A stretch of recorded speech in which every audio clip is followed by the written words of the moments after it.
Yeah, so I am WriterLee, or known as Leah. I am a mod over on Twitch Writers Network. You may see me around words. It's going to be good. You may see me be pottering around on the server.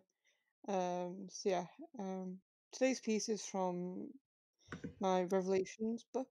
Revelations is the first book in the Phantom Universe, as it's and first book in the Selena's um four series book that I got planned out. So Selena's series of books is all about introducing Viper versus Phantom conflict. There's also it's also like about Selena coming into that leadership role as like Nick Fury of my Phantom universe, basically. So this is the first book, and this is going to be chapter 7, which I have read before, but I've taken on feedback and re-kicked it around and edited it. Whilst I'm reading, I may pause and just be typing very quickly to make some changes that I've noticed. So yeah, um, so here we go. Chapter 7 of Revelations. I could have stopped looking at every car we passed as we drove further and further away from the rest stop. After about 2 hours of driving, I pulled up to a service station just outside of Bristol. Oliver and Bethany went inside to pick up some supplies, whereas I swapped the license plate around. I would have liked to have hijacked.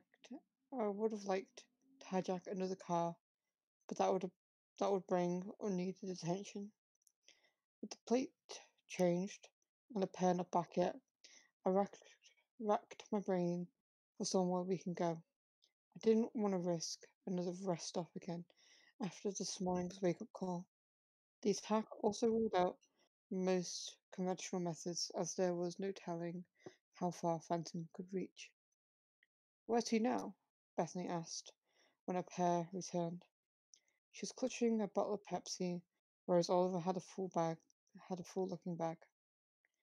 "Don't care as long as it's somewhere we can do some investigating without being interrupted. We can head up to Paisley. A buddy from my Marine days lives up there," Oliver suggested. "Plus, I know the area pretty well. Risky, since he's a contact of yours, and it's an area you're familiar with." Better than nothing, he shrugged. "Can we trust him?" Uh, yes, he was the best man at Dad's wedding. Don't you also say you wouldn't be here without him? At Bethany's question, a stone-walled expression fell on Oliver's face. Yeah, that's right. Well, we've got nothing at the moment, so why not? Bethany shrugged. Keys? Oliver held out his hand. You ain't driving. I glared at his still outstretched hand. Do you know the way? No, but you can direct me once we hit Paisley. Be easy if you let me drive. Um, well, not in a million years. I trust you as far as I can throw you. I stuck my hand in my jacket pocket and clutched the keys tightly. Charming. Oliver rolled his eyes, but still kept his hand out. So adult-like. Geez. I'll be in the car. Bethany slid into the back passenger seat. Mine and Oliver's eyes locked in a glaring match. Eventually, Oliver backed down with a sigh. It was hard to keep the smug look off my face when I slid back into the driver's seat. With some directions from Oliver, we finally passed the Welcome to Scotland sign. The further we went past it, the more unsettled I became at being in an area I didn't know too well. If I was looking at a map, I could point out Paisley, but that's the extent of my knowledge of the area. Most of my missions were either down south or in some foreign country, putting me at a slight disadvantage when it came to Scotland. Knowing Oliver had the advantage of where we was made my stomach do somersaults. Relax, I told myself, repeatedly. He wouldn't do anything stupid with Bethany around. Do you remember when he came to your birthday party? I think you were 6, Oliver asked Bethany as we passed some hills. Yeah, he was a pirate. Captain Pegleg was his name, right? Oliver nodded with a chuckle. Still does it as well. Does what? I asked, hoping it wasn't anything too dodgy. He goes around kids' parties as an entertainer. Main act is a pirate, Bethany answered. A marine turned pirate. Just when this couldn't get any odder. Any odder. Bethany and Oliver laughed together, but it was the latter who spoke. Relax. Dan is someone we can trust. Yeah, because of something he did for you.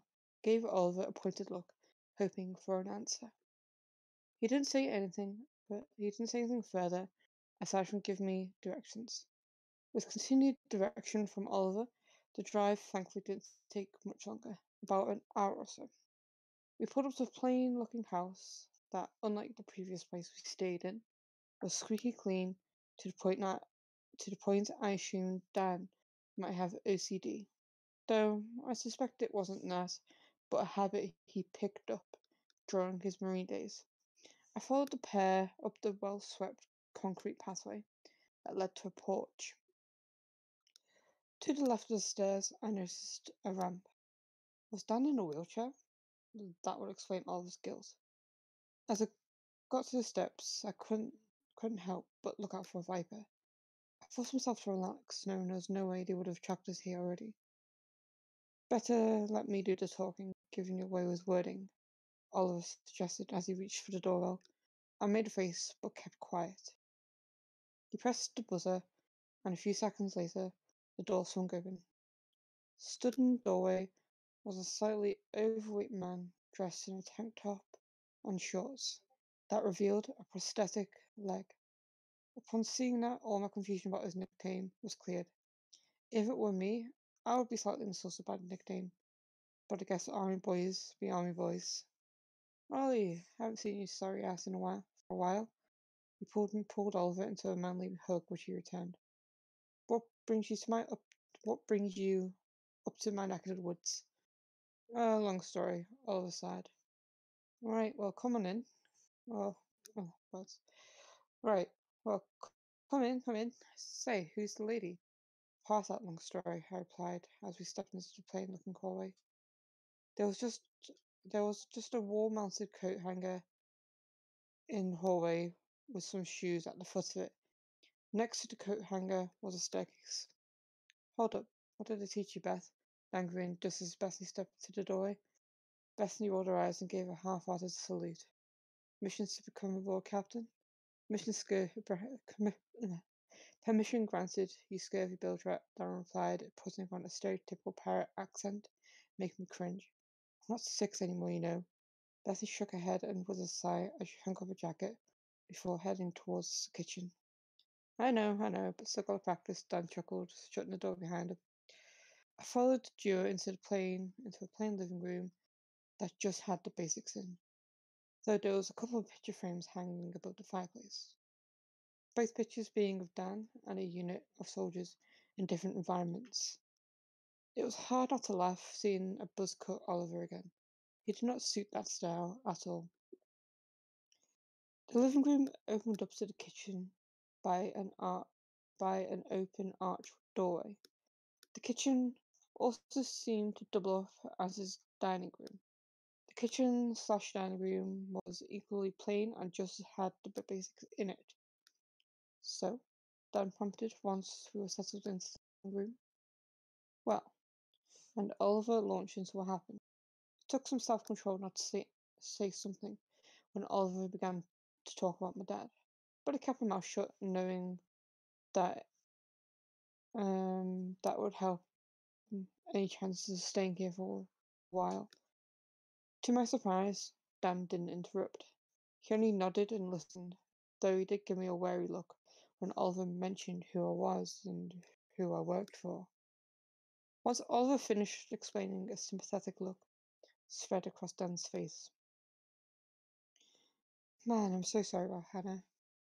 I know how much she meant to you. Oliver gave him a half-hearted thank you smile. And of course, stay as long as you need to. Whatever is in this house, use it, okay? Mikasa is Sukasa. Thanks, man. It means a lot. A look of relief spread across Oliver's face. Now it's 2 times I owe him. Oh, please. This is the only time you owe me. I've written off taking 50 cal for you as a wedding present. Dan waved his hand away. Dan waved his hand dismissively with a smile. So that is what Oliver was guilty about when he told me he trusted Dan like a brother. Still, I couldn't fathom why you would risk your own life for someone. Just seems like a stupid thing to do in my book. Though someone might have to cowboy up and take the couch. I only got one guest room. Guess that'll be me, I muttered. I got a spare blanket. I got a spare blanket lying around, Dan said, getting ready to get out of his chair. I'll just use my jacket. Suit yourself. Dan sat back down in his armchair and turned to face Oliver. So, heard anything from the boys recently? I rolled my eyes and left the living room. I couldn't be bothered listening in to them reminisce about their marine. I went out to the back garden that was split in two. One half was all grass, and the other was a wood panel patio. On the patio was a large outdoor grill and a 6-seater table with matching chairs. There was even some vegetable patches at the bottom of the grassy half, which was where the compost heap was as well. The vegetables seemed to be growing well from what I could tell, though I could be wrong. I never had green fingers to begin with. That quickly became evident when my primary school plant growing project died within its first week. I suppose that's when it became evident I was good at killing things too. Sat on the patio steps in a ball was Bethany. The only fix on her face was a distant look that I had seen plenty of times on new recruits. I did notice there was some there, I did notice there was redness around her eyes. With a sigh, I sat down next to her. As much as I hated hearing people pour their hearts out, they pour their heart out, I knew it had to happen for Bethany. It would just make this whole situation much more easier to deal with. How do you deal with what you do? She asked when she noticed us next to her. Mean killing and dead people? She nodded. Well, if you've done what I've done for as long as I have, you just get desensitized to it. Not everyone is an assassin, she muttered. No, I suppose not. She chuckled slightly. Wish she was here. Bethany buried her head in her hands and she started sobbing again. For the love of God. I bit my tongue before I said anything that could make her crying worse. Consider yourself lucky you still have got your dad around. Some people don't. Suppose you're right. Look, and by the way, if you tell Oliver I said this, I will cheerfully beat you to death. Just focus on the good times you had with your mum. Growing up, I did the same. Focused on how I was lucky to have a mum and stepdad around, despite my dad running off. It helped to some degree. Just want this to stop. Seeing she started to cry again and not able to finish the sentence. My arm twitched towards her, but I forced the urge away. It will get better, I muttered, feeling pathetic as I did so. She shook her head violently. You don't know that. You only kill people and on to the next. Her words were like an invisible sucker punch. I was so tempted to correct her, but knowing that would reveal some of my past stopped me. Bethany hurried to her feet and headed back inside, thankfully. I settled into one of the patio chairs and turned my focus to ways I could find leads. It felt good being able to do this now. There was no nosy people to question my methods. I could risk accessing Viper's server, but there was no way in telling if it would give away who accessed it and, most importantly, where that person was. Though no reward is without its risks. Screw it. If something bad happens, I'll deal with it. After all, I've managed this far. I grabbed my laptop from my bag and booted it up. Once my laptop whirred to life, I quickly typed in my username, agent/s_Barnes, and password, $VEBACAI,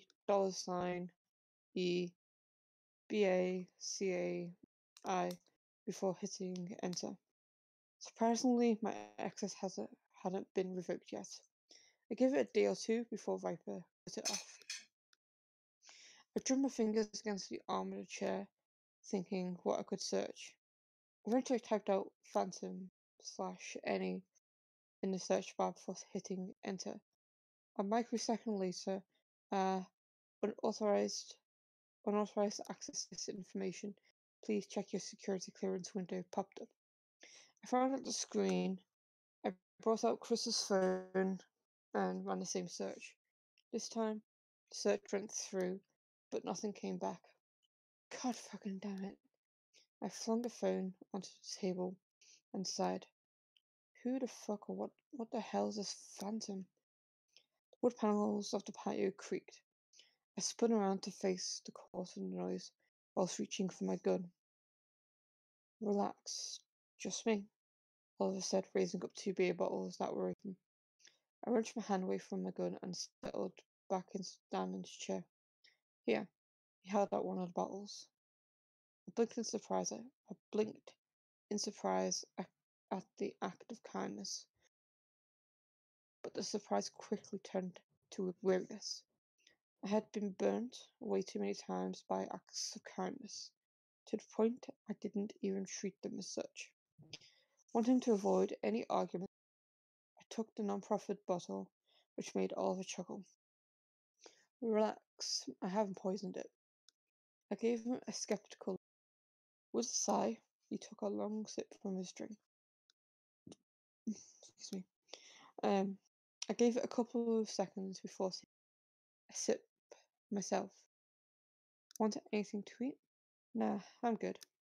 I turned back to my laptop, hoping it would just go away. Come on, you can't run on an empty stomach. Fine, you're Scottish, fry something. I rolled my eyes, glad he went back inside to cook whatever he had in mind. I leaned back into my chair and racked my brains where I could dig up some information on Phantom. I doubt a search on a standard internet search engine would yield anything. Worth a try. Is it worth a try though in this case? Worth a try in this case. Oh wait, words. Worth a try though in case anything does come up. Using my laptop, I brought up a web browser and searched Phantom. Results varied from Phantom of the Opera to ghost stories. There was one result that did catch my eye. The result was a digitized news report from the early 50s. It talked about a government think tank called Phantom being set up after World War II. According to the article, Phantom was set up to come up with preventative measures to avoid something like World War II happening again. Here you go, Oliver said as he came out with a plate, two plates of bacon sandwiches. Find anything? Uh-uh. Uh-huh. Mumbled through a mouthful sandwich. I quickly swallowed before telling him what I had found and how searching on Viper's network yielded nothing. Maybe nonsense what I found, but it's a starting point. Aye, it's a start. Curious to find out how they transitioned.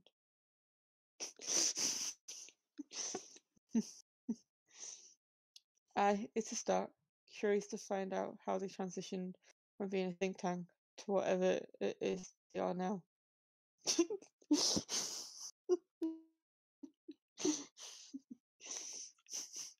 I'm pretty sure they've gone above and beyond. No. Given they are coming after us. Yeah, agreed there. Also, how they play a part, if anything, in what's it? Yeah, agreed there. Also, how they play a part, if anything, in what is going on. I said, maybe your dad found out what Phantom was, and whatever it is, whatever it was, he had to run. Oliver shrugged. Sound theory. Phantom must be something big if it's my dad running. My eyebrows knitted together as I thought, maybe there's something in Dad's missions. Worth a shot. I typed into the search bar Ewan Barnes /mission/Newold and hit enter. To my surprise, Salson's mission is suddenly. Wow. Didn't expect my dad to be this heavily involved with Viper loud. I let the search run for a few more seconds before hitting cancel. After all, I didn't want to break the laptop given it was the only access I had to Viper and their assets. A huge grin spread across my face, seeing when the first mission was dated 29 years ago, just shy a year before I was born. Just shy a year before I was born. My fingers scrambled over the touchpad, clicking on the folder. Surely it can't be this simple. Whilst waiting for something to load, I looked at the mission title, hoping it would have some hint of what it was about. Operation Lab, a title so broad it could be anything. A lab means father in Arabic, Oliver said. So a biological lab that Phantom ran, maybe? Fair shout. Anything in the mission log? Oliver gestured to my laptop screen. Clicked on the document labeled Mission Report. I clicked on the document, hoping it would give some more information. I jumped straight to the after action report. 18/06/93 at 1200 hours. Agent Barnes travelled to the Middle East to infiltrate the lab. 23/06/93 at 08:33. Agent Barnes reported he had successfully gained entry. 26/06/93 at 19:45. Agent Barnes reported he had secured a package of 30/06/93 at 13:37. Agent Barnes has yet to report in for a debrief. End of after action report. Well, the Middle East narrowed it down by a lot. It does actually. How come? Oliver asked. A handful of Viper's clientele comes from the Middle East.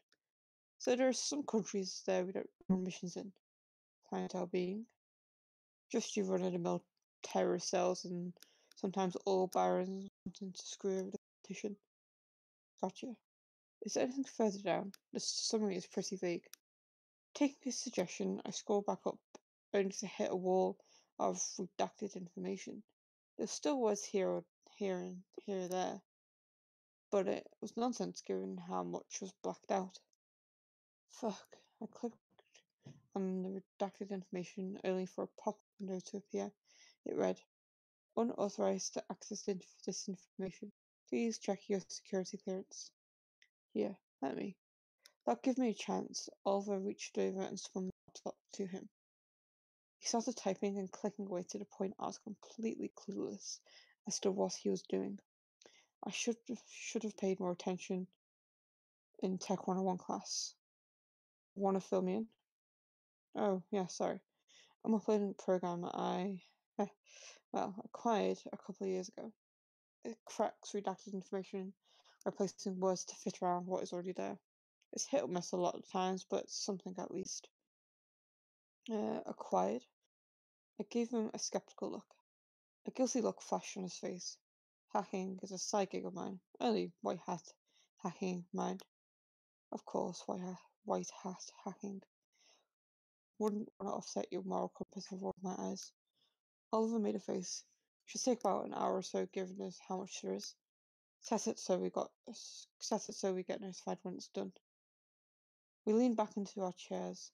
I took a sip of my beer whilst Oliver took another bite of his sandwich.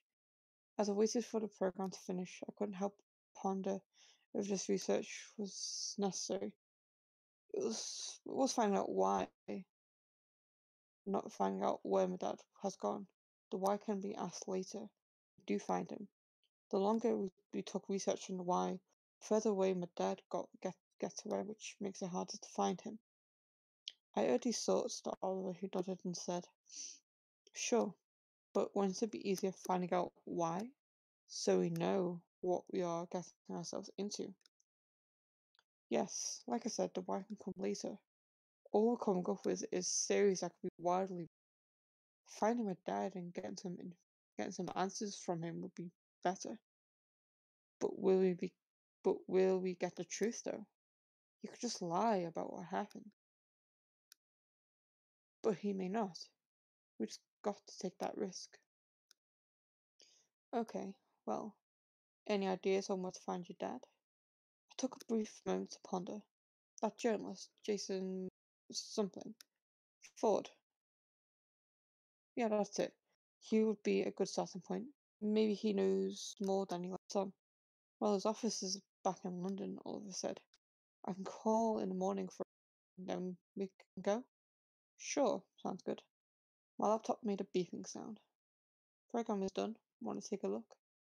Nah, save it for later. I want to find Dad before we speculate further. As I spoke, I closed down my laptop and tucked it back into my bag. Dad, came this timid squeak. Behind me was Bethany, looking sheepish. Everything okay? Oliver prompted. I want to stay with Auntie Kate, just until this is over, Bethany said. Right, well, she's all the way back in London. A frown fell on Oliver's face. I know, I'm sorry. Don't apologize, kid. We're going back there tomorrow. Someone I want to talk to is there, I said. Oh, that worked out nicely, Bethany said with a small smile. Hold it. I much prefer you stay by my side. I could take care of you better, Oliver said. Be much safer if she was out of the way, I said, hoping this would make him see sense. Shut up, will you? I'm a parent, not you. Oliver shot me a glare which I returned. Dad, please, Bethany said with a pleading look. No, I'm not leaving you at Kate's. A distressed look fell on Bethany's face as she stuttered over her words. Bethany has seen enough, especially for. Let's just stay with this Kate person, I said, standing up now. Stay out of this, will you? No, I won't. Tomorrow we're leaving Beth with Kate. Look at the kid, she's done and wants out. If you are the family guy like you claim to be, you would notice and let us stay with Kate. Fine. Oliver flung his arms up in the air and stormed back inside. A relieved look fell on Bethany's face as she flung her arms around me. I instantly felt like a deer caught in headlights. Thanks, she said. I patted her back and said, good. Come on, let's get some rest. Another long day of travel tomorrow. And that's it.